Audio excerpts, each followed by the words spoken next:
And we're live. What's up, guys? Yo, hey man. We're going to talk a little bit about the Super Bowl commercials from Sunday, the halftime show.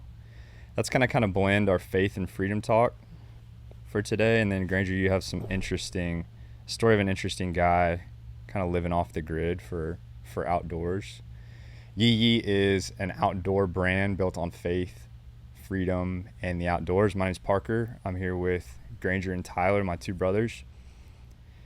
And I'm assuming, I don't know, I've talked a little bit with Tyler. Granger, I haven't talked with you at all. We could start out with the halftime show of the Super Bowl. I didn't know who it was. For those of you who didn't watch, Kendrick Lamar, who is a hip-hop artist, and his halftime show was supposedly patriotic. It was like a bunch of it was like 200 black guys in like dressed in red, white, and blue, dancing and stuff. Looked pretty interesting. Definitely looked to me like there was like an agenda there. Did you watch it, Granger? I did. I mean, can't say that I concentrated on it, but I was in the room and it was on the TV, and I just didn't understand it. And I know that sounds like an old man thing to say, but I didn't understand it. I don't think anybody did. And I know Kendrick Lamar, I was doing a little bit of research on who he is, and he said that he's accused America of not understanding hip-hop in general. Okay, well, he didn't help me understand more. I think he'd say it's not his job to help you understand it. You're just supposed to understand better. That's what he would say. Huh? Yeah. I mean, I don't know a lot about hip hop, but I wouldn't say that I'm ignorant to it. I mean, when I was London's age, Dr. Dre, Snoop Dogg, that era was coming up, and it was prevalent in my junior high, and I remember liking it then. What I saw from Kendrick had no dynamic, no melody. Every song sounded the same. So I look for those things. I'm not necessarily looking for, a country singer, but I'm looking for something that has some kind of dynamic or something that has some kind of melody, please. And if anything, at least let's change tempos or cadence, rhythm, something. I didn't really get any of that, and so it's not that I am necessarily judging him and his talent. I'm more so saying I just don't understand it, and it didn't do anything to grab me. Which is kind of saying a lot, because you're an artist. You really think very creatively. It's not like you're, like most Americans working your job, doing your tasks. You're like, you typically have a creative mind. You're a writer. You're a thinker. Dude, I saw this thing of Michael Jackson when he played the Super Bowl many years ago, and he stood up there like in his suit, and the whole show started in silence, and he's just standing there frozen like a statue, and like you could just feel the energy building, and he was not moving. And evidently the Super Bowl director started running for the stage because they thought something was wrong. And then Michael Jackson goes, and he just turned one time. The crowd goes crazy, and all he did was turn his head, and then he stayed frozen sideways like this. And the the Super Bowl director is really literally running, doesn't know what to do. And then Michael Jackson, one hand, he gets his sunglasses and he goes, like a robot with his sunglasses, and goes, puts his sunglasses on, and that was the cue. The track started, fireworks kicked off the front. So this was improv then? He kicked that. No, evidently he knew it, and the band knew it, but no one in the Super Bowl knew it. But they knew, like, when the sunglasses go on, start the track. And I just was like, whoa. I was blown away by the dynamics and the thought and the creativity behind that Michael Jackson. performance, and that was the opposite of Kendrick Lamar. That's all I could say. What do you think, Tyler? I don't know. I mean, it wasn't blatantly satanic. I guess like previous stuff, Super Bowl. So I guess that was a win. I mean, Wasn't he the dude though that dressed up like the Christ with a yeah. yeah. I'm just saying at this event. yeah? What did I think? I mean, I didn't hate it. I didn't love it. I watched it. There was a lot of nuances and stuff that came out after that I saw that I kind of dove into, like down the rabbit hole of stuff. Like I respect like his creativity. There was one song that he had. I don't know any of his music, but one song that he has that the entire lyrics are he took titles from rap songs and put it together into a song. It was like really cool to watch. It was like a TikTok video of all the titles of like other rappers that I don't know that he put together to make a song that's one of his hits. I was like, man, that's pretty sweet. But yeah, I mean, I don't listen to rap anymore, so I don't really have an opinion. I'm rewatching it just to confirm, but I remember seeing. I remember looking and watching it and seeing. And granted, like it's his team and his dancers, and he can pick whoever he wants. I just thought it was interesting that I didn't see one white guy on the entire field out of like his 200 dancers out there.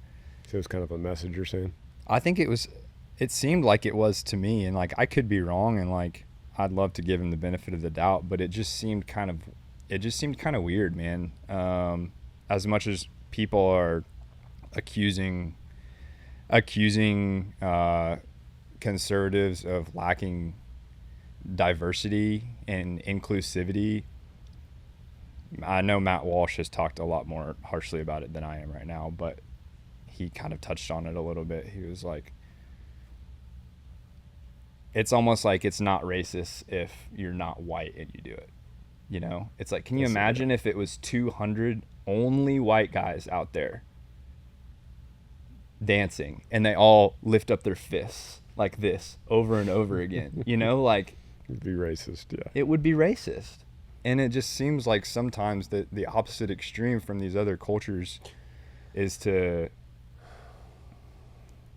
I don't know, it just seemed a little racist. Yeah, I do. That's what I'm trying to say. I do have an opinion actually on my thoughts. You know, look, whoever's in charge of picking them, they pick them for a reason. There's always an agenda.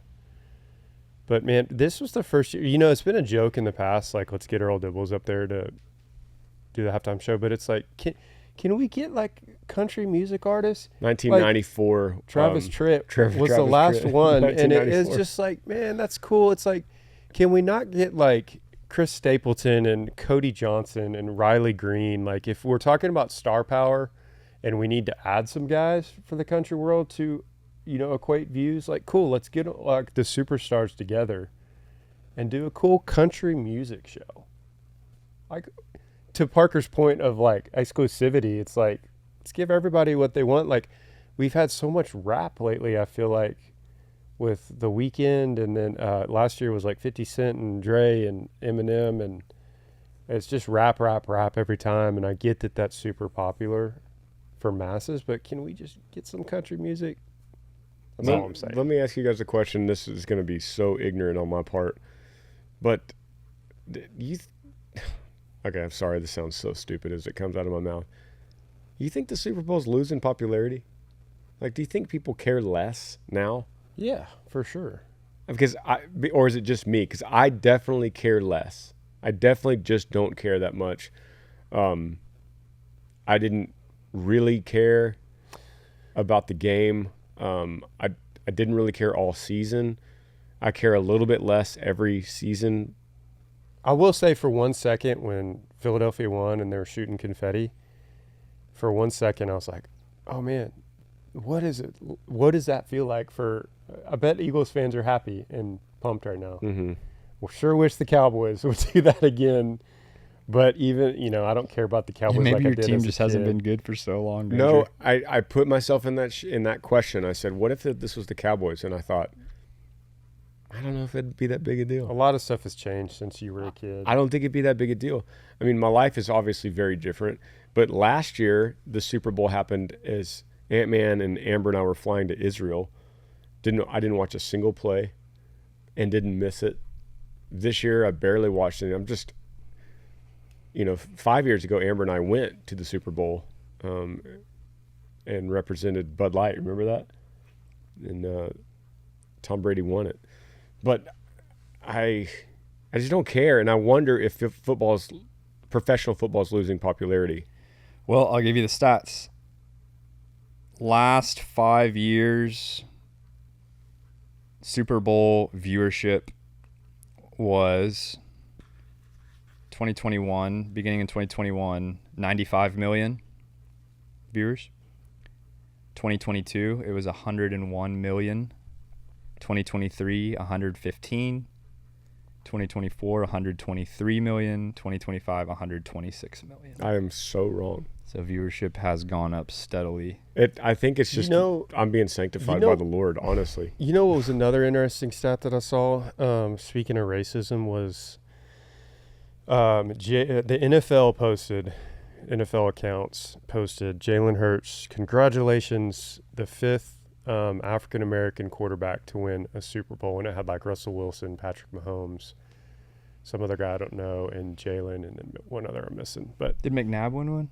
I don't think so. Huh. But in my mind, I was thinking, as long as the mainstream media keeps pushing this kind of stuff, there's going to continue to be racial division. It's like, not until I saw that post did I once think of race with Jalen Hurts. I just see a baller out there that I was telling you looks like a creative player, like the swagged out, just absolute stud, humble, focused, hard worker, great quarterback. And then I'm just so sick of the media pushing like black or, like when Tom Brady win, are they going to say congrats to the 37th white quarterback to win a Super Bowl? Like, why are we getting in numbers and like, man, Same thing in the college national champion or the college playoffs when Penn State played Notre Dame. Remember that? That was the whole talk about coaches and I think the most It's like, people, you ruined it. yeah. What a great they moment. ruined Jalen, how does it feel It's- to be the fifth ever black quarterback to win a Super Bowl? He's like, what? and I could be wrong, but I just don't. I think the majority agrees with me that are like, dude, what's race have to do with anything? With the color of his skin, of how good he is, or the position he plays? Like, Okay, speaking of, we could transition from that into. Have you guys seen that? Did I tell you yet about the O.J. Simpson documentary on Netflix? no. Dude, it's amazing. It's the best show on TV right now. The best streaming show. Because it's so shocking. And racism is kind of interlined in the whole thing. It's in the strangest way. Like they literally brought race into that trial on purpose. And clearly, like they even said, like we brought race in this on purpose. Like, you're just thinking that he did it because he's black, sort of thing. They were using that to defend him. Yeah, they used it to defend him, and it actually the defense won, literally because of that. Because that was before my time. And he obviously did it. No one doubts he did it. The evidence points to it. The people on both sides. There was only one lawyer, only one in the entire documentary, only one, and he was on the defense. That was like, I believe the jury got it right. But everybody else was like, oh yeah, clearly did. He even admitted it to one of his friends. Wow. But he got off because the defense played the race card, and they quite frankly did it really well. And they did it so well that I actually think it probably is better that he did get off, because I think the world might have it would have been like George Floyd times 100. And so it might be better that OJ was innocent But then right after that, he goes into another trial, a civil trial, where he was then charged guilty. And then just a few years after that, he armed robbery, and he went to prison for 10 years for armed robbery. So it's like, So they basically like wow, scared the dude. jury into saying that he was innocent, otherwise they would be racist. They basically made it so the jury, they charged them and said, be the voice for the African American people. Oh, Be wow. their voice. They have had no voice. And whether or not that's right or wrong, that's not part of Right. what I'm saying or part of this discussion. They just flipped it where it's like OJ's he didn't really care about any of that. He was just a very privileged football player from USC and Pro Bowl and tons of movies, Naked Gun, tons of movies, made a lot of money. He doesn't care at all. But suddenly the jury became charged with being the voice of the African American people. Once again, I'm neutral on the morality of any of this. It's just an observation and a really good documentary. What's it called? American Manhunt. It's like number one on O.J. Netflix Simpson. right now. Wow. Yes. Amber and I were literally watching it. We watched it every night in bed, and we were just watching it going, oh, what? Oh, like you just can't help but like audibly say things, that the evidence that they found. And It's really scary to think that justice is not like the main priority. Nope. You know, it kind of reminds me of this past White House with Biden, and it just like all of the priorities were just completely flipped for these other strange social agendas rather than just like doing their job. And I won't give it away, but I'll just say this, that one of the cops that was actually just trying to do his job was actually very racist. So that was like the key. That was really a hinge to the whole case. He was horribly like demonic racist. You know, it was horrible. But that had nothing to do with the case and nothing to do with the evidence and nothing to do with OJ. But because that's who he was, and they uncovered old tapes from 10 years ago, then it tainted the whole case, because like, what else are they trying to hide from us? Yeah. You know? Oh, it's horrible. Sorry, that was a tangent. Did y'all see the commercial for making girls flag football a varsity sport in all 50 states? What do you think about that? Not sure. For those that didn't watch, essentially it was a commercial about a girl who wanted to play football. All these big bad bully white guys are like telling her that she's not good enough to play and making fun of her. And then she goes out there like on a big stage and then just like schools, what's his name? Bill. This big white athletic guy. She just like humiliates him in front of everybody. He looks like an idiot. And the whole thing is about shaming men and getting girls to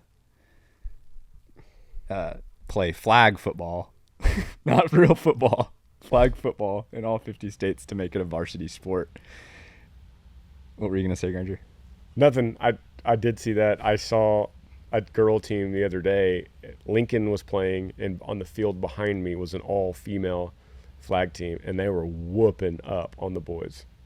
It was very impressive. Nice. They were like 15, 16-year-old girls just like whooping it. Just balling. Which is awesome. It's like that's great. It's just like, just go do it and ball and ball out and crush girls, guys, whatever. Do whatever you want to do, but why spend $10 million on a Super Bowl ad to, you know, humiliate the guys and say we're just as good or better? We're going to spend millions of dollars to prove why. It's like, no, just go play. Like, nobody cares. Just go do your thing. Yeah. You always got to put somebody else down to prove a point. Yeah, it's like the agenda or the point that they were trying to prove is that they're like oppressed and the victim, and like that no one's allowed them to play flag football for all these years. You're bringing up this podcast. You're bringing up all the controversial things. Look, I'll say it like this: when I was in country music, it was the same with girls. was the same. You remember that? Like, especially when we got new face of the year, and it was like everything I did was put under the microscope because it's like, oh, Granger's just another of the boys, and we're tired of the boys in country music. We need girls, and the girls were coming up. You know, that generation that was with me, the female singers were trying to like be heard in country music. And the whole time, everyone knows the elephant in the room. And it's the same with the sports. It's the same in everything. The elephant in the room is, Be good. be good. No one's oppressing you. Be good. I have nothing do it. against women in sports or nothing against women in country music. Go do it. Crush it. I'm not the one playing your songs on the radio. I'm not the one streaming your singles. So if your song is good enough, like if you're Dina Carter and you come out with Strawberry Wine, and it's millions and millions and millions and millions of streams, amazing. If you're Taylor Swift, who's arguably the biggest musician, and she's a female, and her songs are so catchy and get streamed millions, go do it. But I don't think anyone is going, we're not going to play you because you're a girl. They're saying, I'm not going to play your song because it doesn't get as good engagement from analytics. I'm not seeing the analytics. And it's the same with women's sports.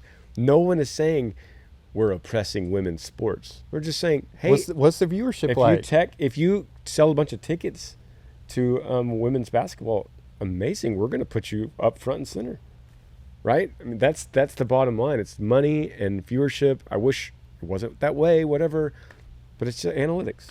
Yeah, That's all it is. It's like we talked about the Secret Service and how their goal is to have a certain number of females on the staff rather than the goal being to protect the president. Their goal has flipped to inclusivity for its own sake. yeah. Because if there's not women, then we hate women. We just don't like them. They're not any good because they're not part of the Secret Service as a warrior. But we can just admit that women are not built to be warriors. They have to do a million things way better than guys. You know? It's Yeah, not just a ask my less kids. worth. It's just different roles. Ask my kids when they skin their knee who they want to run to, me or mama. 100%. It's not me. And I'm not like, oppression. I'm like, yeah, she's better. You're right. Speaking of Taylor Swift, did y'all see that the crowd booed Taylor Swift and then cheered for Trump? I did see that, yeah.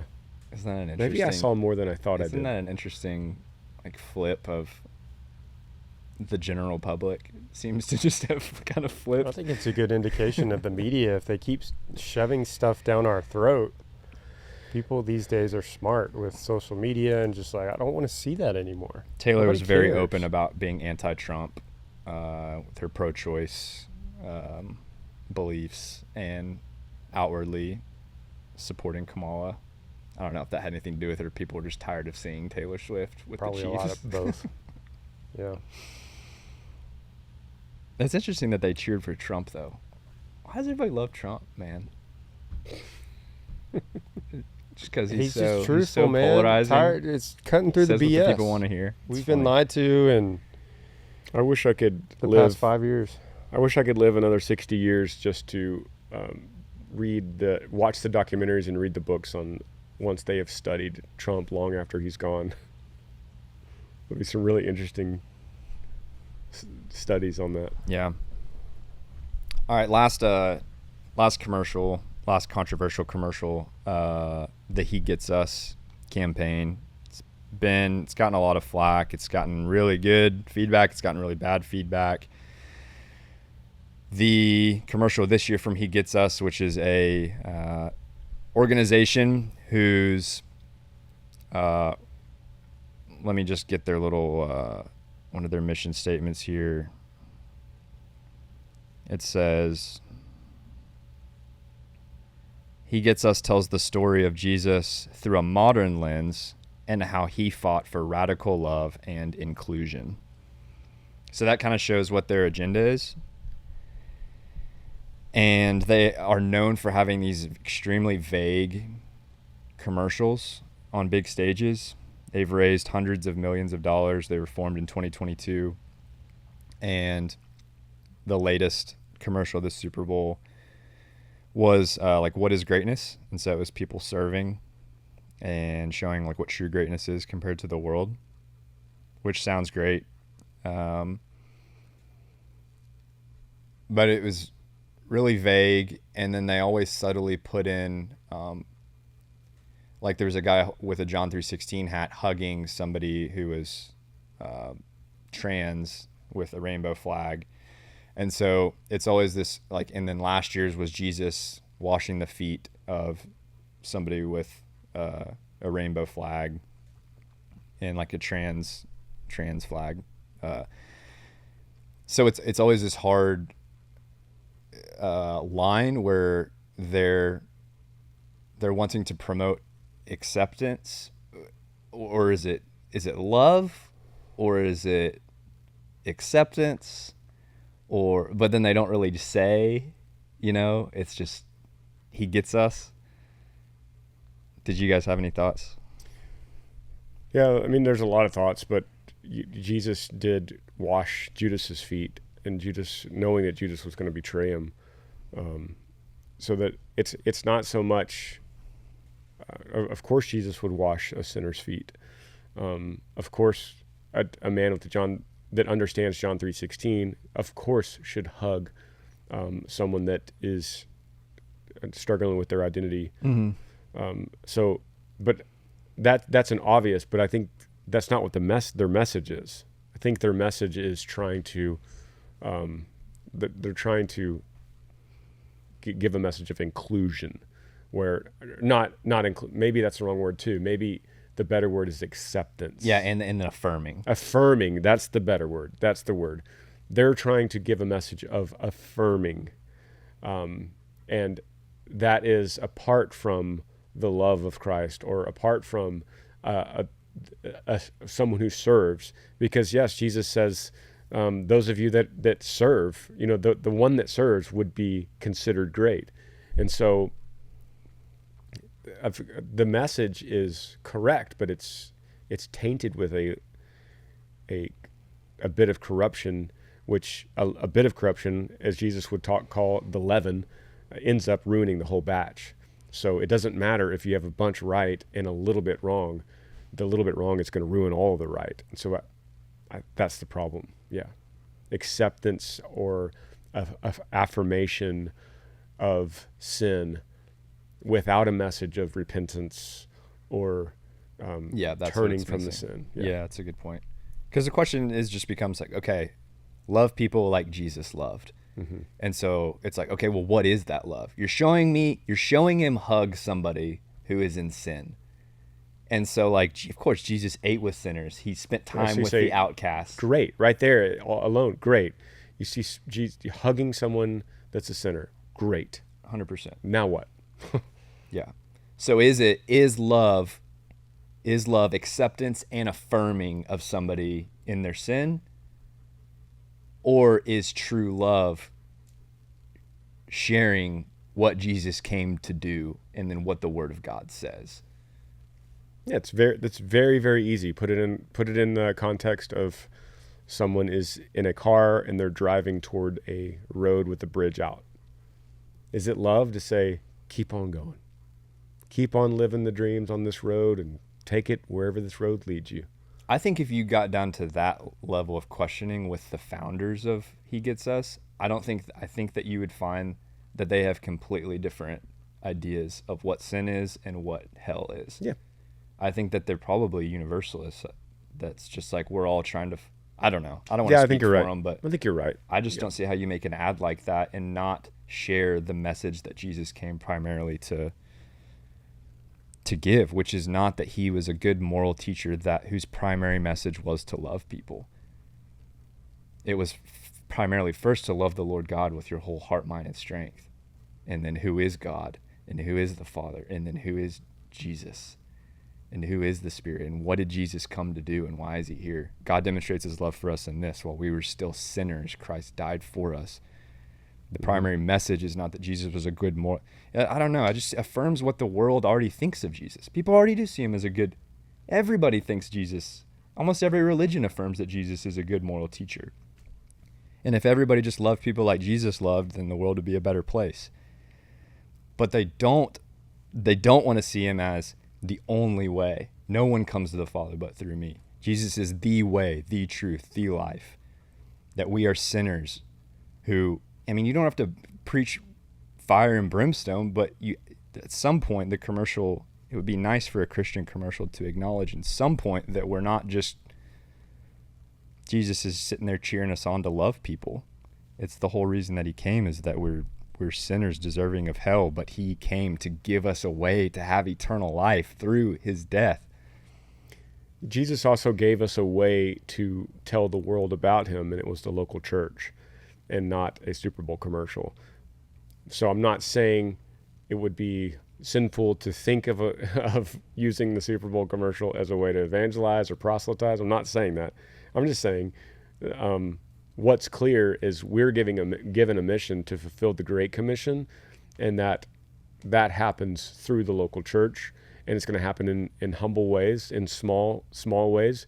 And the Lord will build his church in that way, and doesn't need a mass millions type message to get more people to understand. I mean, it doesn't work that way.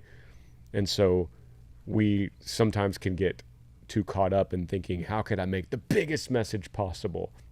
When the reality is, you can make the biggest message possible by serving your little church on the corner down there. Not little in numbers and not little in size, little compared to how many there are in the world. That's what I mean by little. Serving in your corner of the earth, in your church. That's how you can make much of a big God. And maybe that $8 million would be best spent to an organization like 9 Marks that helps pastors build healthy churches around the world in the way that Jesus intended. Yep, I feel the same with a lot of parachurch organizations. I think parachurch organizations actually exist because of failure of the Little C Church. What does parachurch mean?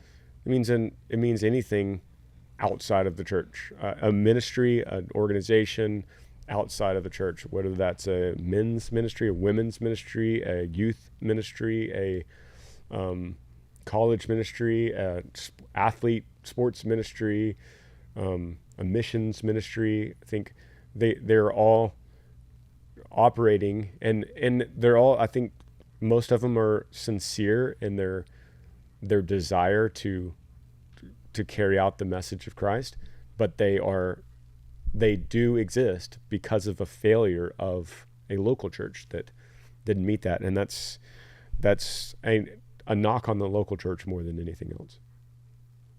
Tyler, do you have anything to add about the commercial or thoughts on He Gets Us or anything like that? It's okay if you don't have anything. No, y'all nailed it all. I just was going to add that kind of along the same lines of the All of Us campaign, which is, I guess, the NFL's campaign that's in end zones and helmets. And then that it says it takes all of us. It takes all of us. Yeah. And then the commercial that said, I am somebody. Man, it's just the furthest from the truth. And I think their hearts and their maybe in the right place of like, but God, I don't even know where to start. It's just like where in the how long have humans been on this planet, and how long have we messed up? We're going to continue to mess up. There's going to continue to be wars. It's not us that does anything. It doesn't take all of us. It takes Jesus, period. We are just sinners, worms on this earth, destined for hell if we don't put our faith in Jesus and what he did at the cross. And it doesn't take us. It takes Jesus, period. And then with the I am somebody, it's like, no, it's, did you see the I am somebody one where there's like, so. Again, good intentions. It's like, it's kind of highlighting mentors and coaches and parents, like, hey, teach your kids that I am somebody. Look at yourself in the mirror. I am somebody. I am somebody. And it's like, again, I am nobody. It's Jesus. Jesus, period. I am nobody. Because they think that without Jesus, they think that the goal is to like improve self-esteem, basically. Improve self-esteem, like go be somebody. I am great. I am this. I am that. I'm whatever. I'm going to change the world. It takes all of us. Let's all join together and change the world. Let's all bring peace. Ain't going to happen. Sorry to burst your bubble, but it ain't in the history, however long the Lord wills for us to continue to be on this earth as a human existence, ain't going to happen. There's always going to be racial division. There's always going to be politics, this and that. There's always going to be wars. There's never going to be peace until Jesus comes back and restores us all.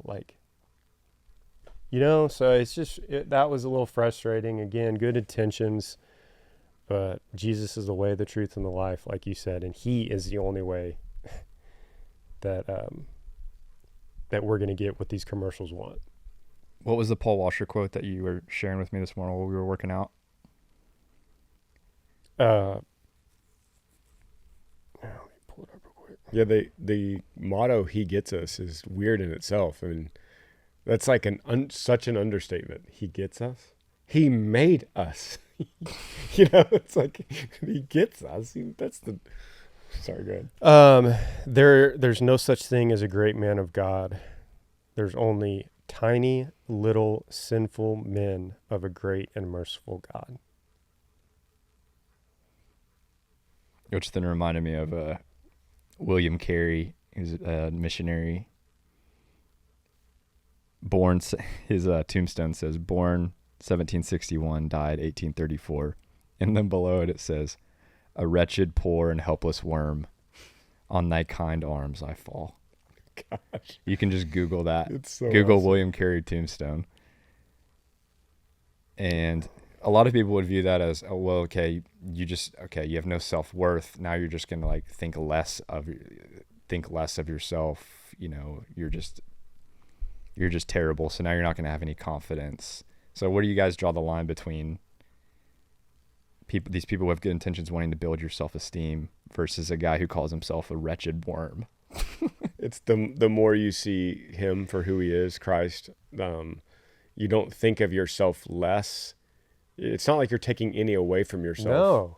You're just making so much of him that you're small in comparison. So you don't have to take any away from what you are. But in association, like you're a child of God, you are his. It's like changes everything. Like the I am somebody thing. It's like I heard this quote or something that said that Satan knows your name, but he calls you by your sin. Jesus knows your sin, but he calls you by your name. He's the accuser. Yeah, he knows your Satan's name. accuser. Satan knows you, calls you out by your sin, like all this stuff that you've done. And Jesus knows all that stuff, all that sin, but calls you by your name, which is just powerful. Cool. Like the "you are mine" thing, Jesus, like calling you are mine.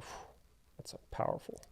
So my podcast coming up next week is Joshua Broome, the former adult film star, and his story. The name is a really big deal in his testimony because the film industry, the first thing they do is change your name. They take your name away. Oh, wow. Legally give you a new name. And part of it is, they don't say this, but part of it is the shame. If you're operating under a different name, you have less shame. Well, there's this moment when Josh is just in this deep, dark hole. He just won Performer of the Year at their big Vegas award show. And he had missed it the 2 years before, and he was trying and got it and got the trophy and went back to his hotel room, and it was like emptiness. He thought he was going to win this trophy, and it's the top award in that industry, and it was just emptiness. And so he decided that he was going to kill himself by taking these pills, and he had it measured out, 15 pills and a glass of water. He had it all laid out, but he just was trying to build up his confidence to do it. And he goes to the bank to cash a check for a film, and he said usually he would go through the drive in, but he decided to actually walk in for some reason to the teller because he felt so much shame. His name was Rocco something, and he walked into the teller, and he was all bloodshot and lined the pills up at his apartment, put his check in, and he expected the teller, it was a young girl, he expected her to be like, oh, what a disgusting man you are, because you could see on the line of the check what kind of film it was. And did it. She didn't say anything, cashed it, got his money. He turned around to walk to the door, and she said, "Joshua, are you okay?" And it stopped him in his tracks. He said he hadn't heard his name in 2 years. No one had called him that name, the name his mother gave him. And which is such a powerful name anyway, Joshua, in the Bible. But it stopped him in his tracks, and he turned around, and she said again, "Joshua, are you okay?"